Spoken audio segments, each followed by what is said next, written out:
नमस्कार, किसान समाचार में आप सबका स्वागत है। सबसे पहले मुख्य समाचार।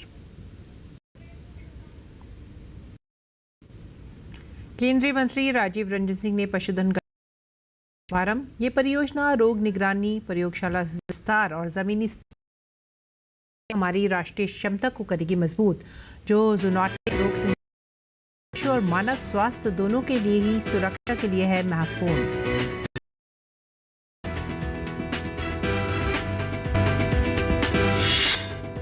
बिहार पशुपालन विभाग ने पशुओं के खुरपका और मुंहपका रोग के विरुद्ध शुरू किया विशेष टीकाकरण अभियान। राष्ट्रीय रोग नियंत्रण कार्यक्रम के अंतर्गत 11 नवंबर तक चलेगा ये निःशुल्क टीकाकरण अभियान। वाराणसी में 28 से 30 नवंबर तक आयोजित किया जाएगा राष्ट्रीय बीज कांग्रेस का 13वां संस्करण। 3 दिवसीय कार्यक्रम का उद्देश्य भारत में जीवंत और समता मूलक बीज क्षेत्र का रोड मैप बनाने के लिए नीति निर्माताओं, किसानों तथा निजी एवं सार्वजनिक क्षेत्रों के प्रतिनिधियों को एक साथ लाना।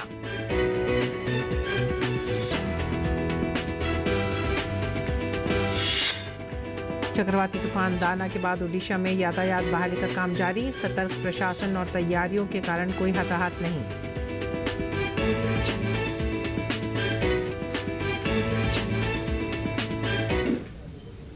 मुख्य समाचार के बाद खबरें विस्तार से। पशुपालकों की आमदनी बढ़ाने के लिए सरकार द्वारा कई योजनाएं चलाई जा रही हैं। इसमें पशुओं में लगने वाले विभिन्न रोगों से बचाव के लिए सरकार द्वारा राष्ट्रीय रोग नियंत्रण कार्यक्रम चलाया जा रहा है, जिसके अंतर्गत पशुओं का निःशुल्क टीकाकरण किया जाता है। इसी कड़ी में बिहार पशुपालन विभाग द्वारा खुरपका और मुंहपका रोग के नियंत्रण के लिए विशेष टीकाकरण अभियान शुरू किया गया है। अभियान के तहत राज्य के सभी जिलों के प्रत्येक गांव में घर घर जाकर पशुओं का खुरपका और मुंहपका रोग के विरुद्ध निःशुल्क टीकाकरण किया जाएगा। यह अभियान 23 अक्टूबर 2024 से लेकर 11 नवंबर 2024 तक चलेगा।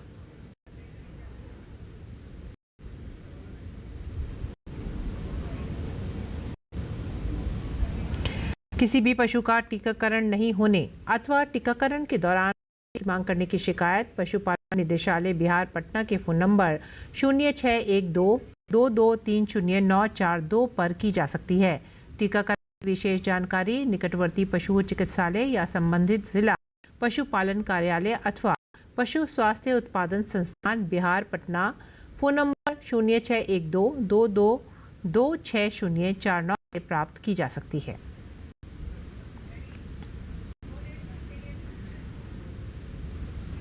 ये एक संक्रामक रोग है जो रोगग्रस्त पशुओं से स्वस्थ पशुओं में केवल संपर्क से ही नहीं बल्कि चारा, दाना तथा हवा से भी फैलता है।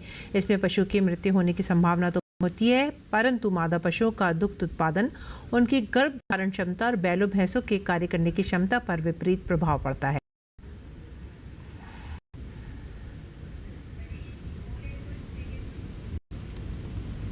खुरपका मुंहपका रोग के लक्षण यह है कि पशुओं को तेज बुखार आता है, पशु बेचैन रहता है, खाना पानी बंद कर देता है और उसका दूध भी घट जाता है। मसूड़े, जीभ और में छाले निकल आते हैं, जिनके फूटने पर घाव बन जाते हैं। मुंह और पैरों में छालों की वजह से मुंह से अधिक झागदार लार निकलती है और पशु लंगड़ाने लगता है।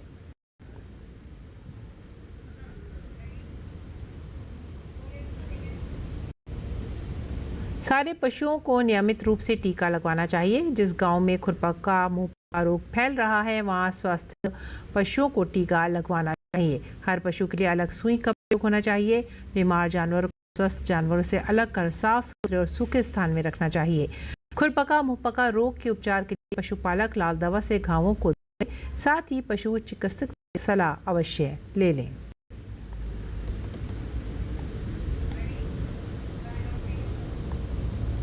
और भारत में पशु स्वास्थ्य सुरक्षा को मजबूत करने के लिए कई कदम उठाए जा रहे हैं। इसी कड़ी को आगे बढ़ाते हुए महामारी निधि परियोजना की शुरुआत की गई है। दिल्ली में आयोजित एक कार्यक्रम में केंद्रीय मंत्री राजीव रंजन सिंह उर्फ लल्लन सिंह ने दीप प्रज्वलित कर इसका शुभारंभ किया। इस पहल का उद्देश्य भारत में महामारी की बेहतर तैयारी के लिए पशु स्वास्थ्य सुरक्षा को मजबूत करना है। ये परियोजना रोग निगरानी, प्रयोगशाला विस्तार और जमीनी स्तर पर प्रशिक्षण में हमारी राष्ट्रीय क्षमता को मजबूत करेगी, जो जूनोटिक रोग संचरण को रोकने और पशु और मानव स्वास्थ्य दोनों की ही सुरक्षा के लिए महत्वपूर्ण है। इस पर केंद्रीय मंत्री ने कहा कि भारत दुनिया भर के उन कुछ देशों में से एक है जो हर 5 साल में पशुधन जनगणना करता है। आगे बढ़ेंगे अगली खबर की तरफ। कृषि एवं किसान कल्याण मंत्रालय 28 से 30 नवंबर 2024 तक उत्तर प्रदेश के वाराणसी में राष्ट्रीय बीज कांग्रेस NSC के 13वें संस्करण की मेजबानी करेगा। ये कार्यक्रम अंतर्राष्ट्रीय चावल अनुसंधान संस्थान, दक्षिण एशिया क्षेत्रीय केंद्र और राष्ट्रीय बीज अनुसंधान एवं प्रशिक्षण केंद्र NSRTC के सहयोग से आयोजित किया जा रहा है। परिवर्तनकारी समाधान तलाशने और इस क्षेत्र के सामने आने वाली चुनौतियों से निपटने के लिए राष्ट्रीय बीज कांग्रेस बीज मूल्य श्रृंखला के सभी हितधारकों को एक मंच प्रदान करेगी। 3 दिवसीय कार्यक्रम का उद्देश्य भारत में जीवंत और समता मूलक बीज क्षेत्र का रोड मैप बनाने के लिए नीति निर्माताओं, किसानों तथा निजी एवं सार्वजनिक क्षेत्रों के प्रतिनिधियों को एक साथ लाना है।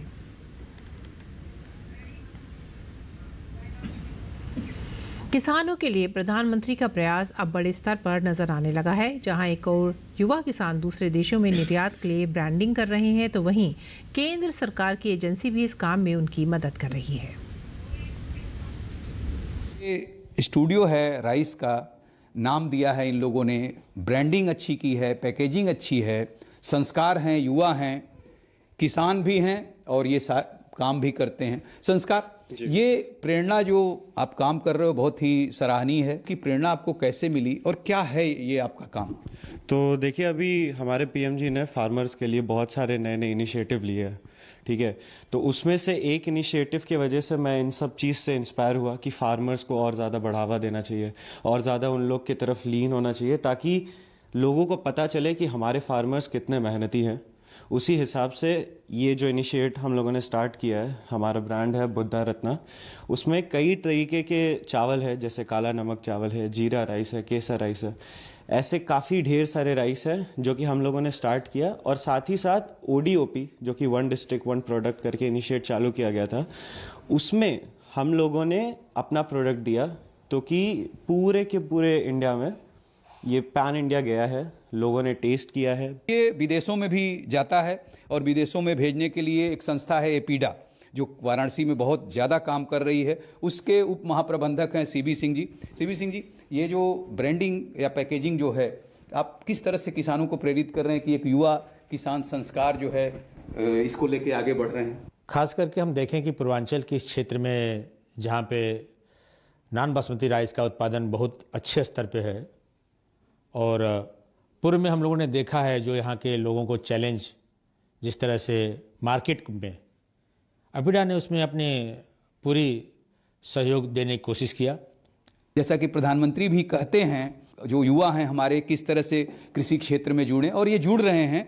और ये उत्पाद जो काशी के हैं, ये काशी के आसपास के जिलों के हैं, उनको विदेश में पहुंचाने में एपीडा भी अपना एक अहम रोल निभा रहा है। Camera person doctor Ajay Verma के साथ doctor Harikesh Bahadur Singh Gautam, DD news, TFC, Varanasi. सहकारी क्षेत्र की विश्व की अग्रणी संस्था क्रिप्को देश के किसानों की ज़रूरतों की पूर्ति के लिए केंद्रीय गृह एवं सहकारिता मंत्री श्री अमित शाह के मार्गदर्शन में काम कर रही है। क्रिप्को के चेयरमैन डॉक्टर चंद्रपाल सिंह ने मीडिया से बात करते हुए कहा कि क्रिप्को द्वारा किसानों के लिए 50 लाख टन यूरिया की आपूर्ति की गई है। सहकारी समितियों के माध्यम से किसानों के लिए कृषि आदान की समय पर आपूर्ति सुनिश्चित किए जाने का काम किया जा रहा है। आज हम 50 लाख टन यूरिया यहाँ देश के किसानों को समय पर उपलब्ध कराने का काम कर रहे हैं। हम 15 लाख टन के लगभग फास्फेटिक फर्टिलाइजर इंपोर्ट करके और हम यहाँ के किसानों को पहुँचाने का काम कर रहे हैं। सरकार के दिशा निर्देश के अनुसार हम अपनी संस्था के माध्यम से, सहकारी समितियों के माध्यम से किसानों को उनकी जो कृषि आदान की आवश्यकता है उनकी पूर्ति करने का हम बखूबी काम कर रहे हैं। देश भर में पराली जलाने के मामले लगातार सामने आ रहे हैं, जिस पर रोक लगाने के लिए भारत सरकार सैटेलाइट से भी नजर रख रही है। लेकिन इसके बाद भी किसान पराली जलाने से रुक नहीं रहे हैं, जिससे पर्यावरण को काफ़ी नुकसान हो रहा है। सरकार का कहना है कि किसान पराली ना जलाकर पराली का इस्तेमाल करते हुए अपनी आय को बढ़ाएं। पराली का प्रबंधन कई लाभ प्रदान करता है। इसे जैविक खाद में बदलकर मिट्टी की उर्वरता बढ़ाई जा सकती है और बायोगैस बनाकर स्वच्छ और हरित ऊर्जा के लिए इस्तेमाल किया जा सकता है। साथ ही किसान इसके औद्योगिक उपयोग पर अतिरिक्त आय भी कमा सकते हैं। हालांकि पराली को जलाने को रोकने के लिए उत्तर प्रदेश और हरियाणा में कई किसानों से जुर्माना भी वसूला जा चुका है।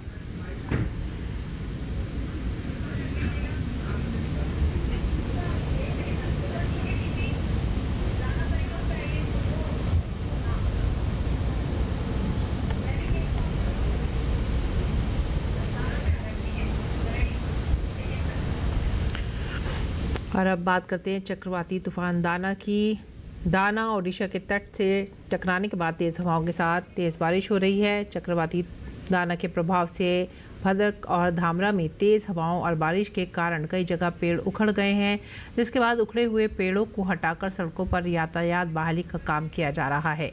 तूफान के कारण एहतियाती उपायों के तहत बंद किए गए भुवनेश्वर के बीजू पटनायक अंतर्राष्ट्रीय हवाई अड्डे पर उड़ान परिचालन फिर से शुरू हो गया है।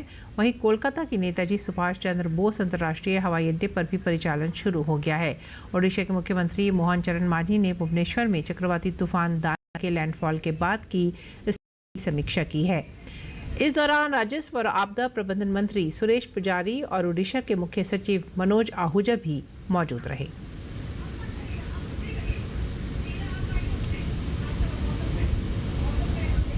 और आगे बढ़ते हैं अब अगली खबर की तरफ, जान लेते हैं मंडी भाव।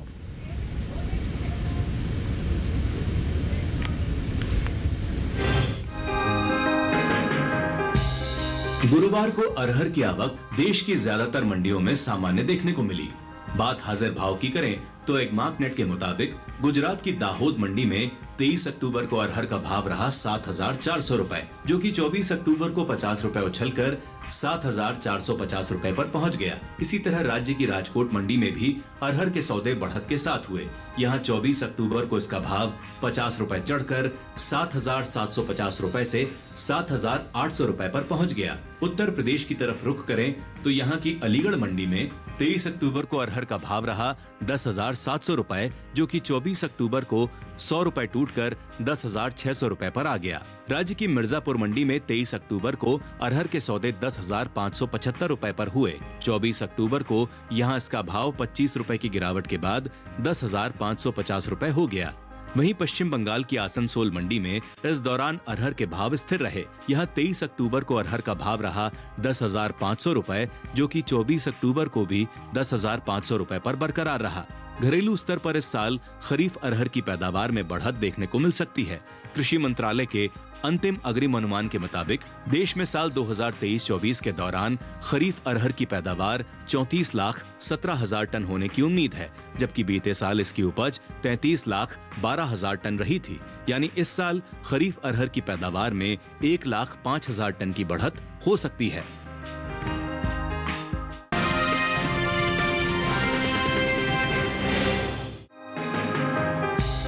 गुरुवार को दाहोद और जलगांव मंडी में मक्का के सौदे मजबूती के साथ हुए। वहीं कोटा और फैजाबाद मंडी में मक्के की खरीद नरमी के साथ हुई। हालांकि इस दौरान प्रतापपुर मंडी में मक्का के भाव में कोई बदलाव देखने को नहीं मिला। फिलहाल मंडियों में इन दिनों मक्का की आवक सामान्य देखने को मिल रही है।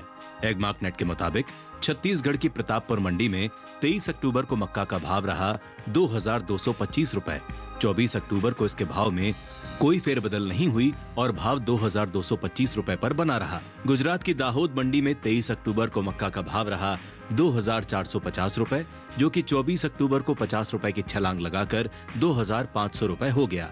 इसी तरह महाराष्ट्र की जलगांव मंडी में भी मक्का के सौदे तेजी के साथ हुए। यहाँ 24 अक्टूबर को इसका भाव 150 रुपए की मजबूती के बाद 1,450 रुपए से 1,600 रुपए हो गया, जबकि राजस्थान की कोटा मंडी में मक्का का कारोबार गिरावट के साथ हुआ। यहाँ 23 अक्टूबर को इसका भाव रहा 2,100 रुपए, जो कि 24 अक्टूबर को 100 रुपए लुढ़क कर 2,000 रुपए हो गया। उत्तर प्रदेश की फैजाबाद मंडी में 23 अक्टूबर को मक्का का भाव रहा 2,620 रुपए, जो कि 24 अक्टूबर को 20 रुपए गिरकर 2,600 रुपए के स्तर पर आ गया। इस साल घरेलू स्तर पर कुल मक्का की पैदावार में कमी देखने को मिल सकती है। कृषि मंत्रालय की ओर से हाल ही में जारी अंतिम अग्रिम अनुमान के मुताबिक साल 2023-24 के दौरान देश में कुल मक्का की उपज 376,65,000 टन होने का अनुमान जताया गया है, जो पिछले साल की 380,85,000 टन की पैदावार की तुलना में करीब 4,20,000 टन कम है। अनुमान है कि कुल मक्का की उपज का असर इसके बाजार भाव पर पड़ सकता है। बता दें कि केंद्र सरकार ने विपणन सत्र 2024-25 के लिए 14 खरीफ फसलों के न्यूनतम समर्थन मूल्य में बढ़ोतरी की है। सरकार के इस फैसले से किसानों को उनकी फसलों का उचित दाम मिलेगा, साथ ही आय में भी वृद्धि होगी। इन 14 खरीफ फसलों में मक्का भी शामिल है। मक्का का एमएसपी साल 2023-24 के दौरान 2,090 रुपए प्रति क्विंटल था, जिसकी एमएसपी साल 2024-25 के दौरान 135 रुपए बढ़ाकर 2,225 रुपए प्रति क्विंटल तय की गई है।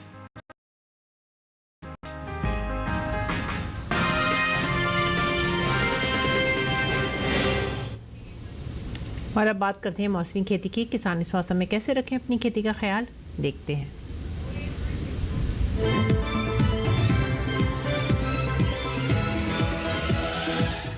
नमस्कार, आप देख रहे हैं डीडी किसान। मैं हूं एआई कृषि और आज हम हिमाचल प्रदेश, उत्तराखंड और जम्मू कश्मीर में होने वाली खेती किसानी से संबंधित सलाहों के बारे में पूरी जानकारी देंगे। मौसम को ध्यान में रखते हुए हिमाचल प्रदेश के किसान लहसुन और मटर की बुवाई कर लें। साथ ही यहाँ के किसान अभी के समय प्याज की बुवाई कर सकते हैं। हिमाचल के किसान शिमला मिर्च की तुड़ाई कर लें। यहाँ के किसान फूल गोभी और पत्ता गोभी की रोपाई करें। साथ ही हिमाचल में ब्रोकली की रोपाई भी कर लें किसान। हिमाचल प्रदेश में अच्छे उपज के लिए अभी के समय बटन मशरूम की बुवाई की जा सकती है। वहीं उत्तराखंड के भाबर और तराई क्षेत्र में मटर और सरसों की बुवाई जारी रखें। यहाँ के किसान बरसीम की बुवाई पूरी कर लें। पहाड़ी क्षेत्र में सोयाबीन की कटाई जारी रखें। उत्तराखंड के किसान भी इस समय प्याज और लहसुन की बुवाई कर सकते हैं। किसान भाई प्याज की नर्सरी की उचित देखभाल करें, अधिक सिंचाई से बचें। उत्तराखंड के किसान शरदकालीन गन्ने की बुवाई कर सकते हैं। यहाँ के किसान गेहूं और जौ की बुवाई भी जारी रखें। उत्तराखंड में पकी हुई दलहनी फसल को काटकर सुखा लें। फसल को सुखाने के 2 से 3 दिन बाद सुरक्षित स्थान पर भंडारित करें। बात जम्मू कश्मीर की करें तो यहाँ के उपोष्ण कटिबंधीय क्षेत्र में मटर, चना और सरसों की बुवाई की जा सकती है।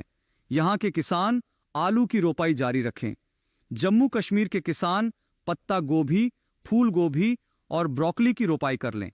जम्मू कश्मीर के मध्यवर्ती क्षेत्र में सरसों और मटर की बुवाई कर लें। साथ ही जम्मू कश्मीर के किसान पत्तेदार सब्जियों की बुवाई भी कर सकते हैं। इसी तरह कृषि और किसानों से जुड़ी हर महत्वपूर्ण जानकारी के लिए हमारे साथ जुड़े रहिए और देखते रहिए डीडी किसान। धन्यवाद।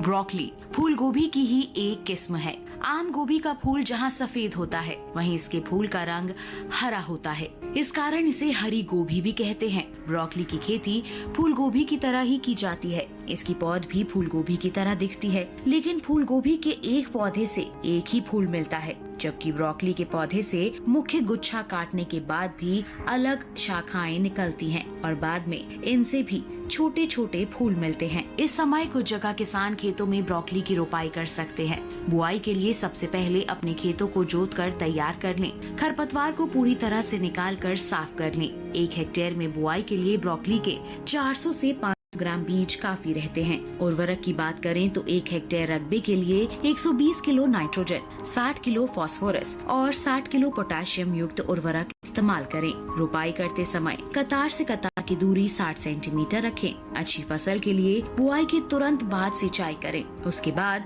हर 7 से 10 दिन के अंतराल पर सिंचाई जरूर करनी चाहिए। खरपतवार नियंत्रण के लिए 2 बार निराई करनी चाहिए। सुंडी और हीरक पृष्ठ पतंगों की रोकथाम के लिए 2 मिलीलीटर स्पाइनोसाइड दवा को 10 लीटर पानी में मिलाकर छिड़काव करें।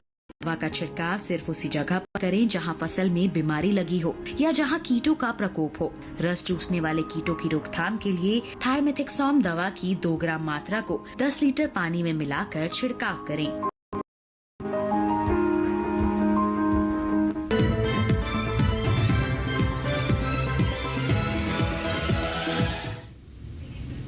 और आइए आप जानते हैं कुछ और खबरें खास खबर में। राष्ट्रपति द्रौपदी मुर्मू 2 दिवसीय प्रवास पर छत्तीसगढ़ की राजधानी रायपुर पहुंची। रायपुर के स्वामी विवेकानंद एयरपोर्ट पर राज्यपाल प्रवीण डेका और मुख्यमंत्री विष्णुदेव साय ने उनका स्वागत किया। द्रौपदी मुर्मू आज रायपुर के एम्स और एनआईटी के दीक्षांत समारोह में शामिल होंगी। साथ ही नवा रायपुर स्थित पुरखौती मुक्तांगन परिसर में सरगुजा प्रखंड का लोकार्पण और छत्तीसगढ़ सरकार की महतारी वंदन योजना के तहत 70 लाख महिलाओं को 9वीं किस्त की राशि जारी करेंगी।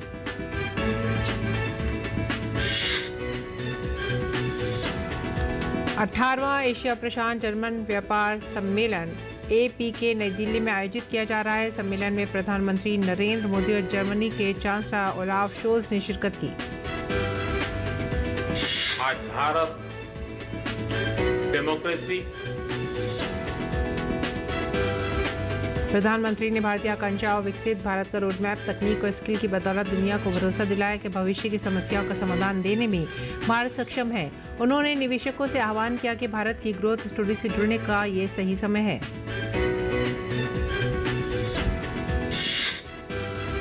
जर्मन चांसलर ने भी संघर्षों के समाधान पर जोर देते हुए वैश्विक नियम कानूनों के पालन को महत्वपूर्ण बताया। उन्होंने हिंद प्रशांत क्षेत्र में स्वतंत्र नौवहन और नियम आधारित समाधान पर जोर दिया।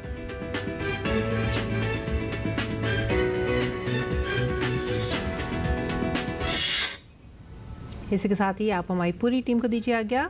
नमस्कार।